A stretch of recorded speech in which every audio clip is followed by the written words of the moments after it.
Wisconsin Congressman Mike Gallagher. Congressman, I certainly am sure that you're concerned about this news regarding the vetting process. You know, I can't imagine that it's all that surprising, though, given how much this entire process has been botched from the beginning. Unfortunately, not surprising at all. We have one of these bases in Wisconsin, Fort McCoy.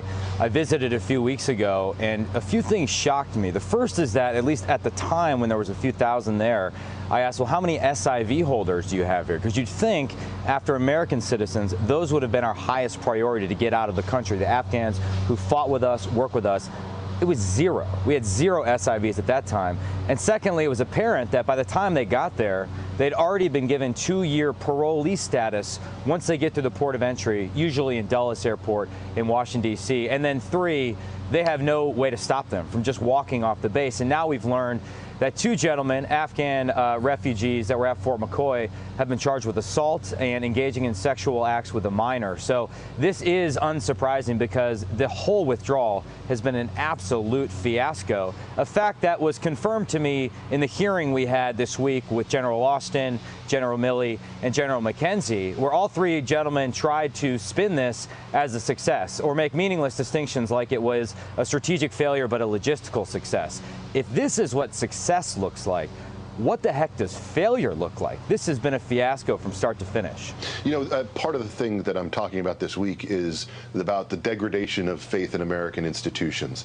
Institutions that used to unite us in feeling proud of what we offer as a country, proud of what we represent to the world. And I think of no institution where this can prove more damaging than the U.S. military. Why is it that the military has become something that where we used to be able to, trust it, have faith in it, believe that it was going to be able to execute what needed to be executed and win wars, to one that now seems to be just another political football? Well, I think when it comes to the rank and file, those young Marines, soldiers, sailors, and airmen who are usually at the tip of the spear, we actually have incredible people in our military doing a difficult and dangerous job on our behalf. I think the problem is in our general and flag officer class because we tend to promote politicians and not warfighters. And that's a huge problem with a broken personnel management system in DOD, as well as the fact that some of our elite, quote-unquote, elite war colleges aren't actually teaching warfighting or the history of warfighting. They've just become sort of civilianized master's degree granting programs. So we have a massive problem with how we groom those officers who show the most potential to end up being 4-star generals one day. And then you have increasing politicization of those people wearing stars on their shoulders. It's a huge problem. And recent polling coming out confirms that Americans who used to have an overwhelming faith in the military are starting to view it as more of a politicized institution. Quickly, Congressman, what can we do to get rid of this dead weight, to get rid of this problem? I mean, we can talk about a BRAC for generals, but how else are we going to get rid of some of these folks with stars on their uniforms who really are, it seems like, not serving the institution well?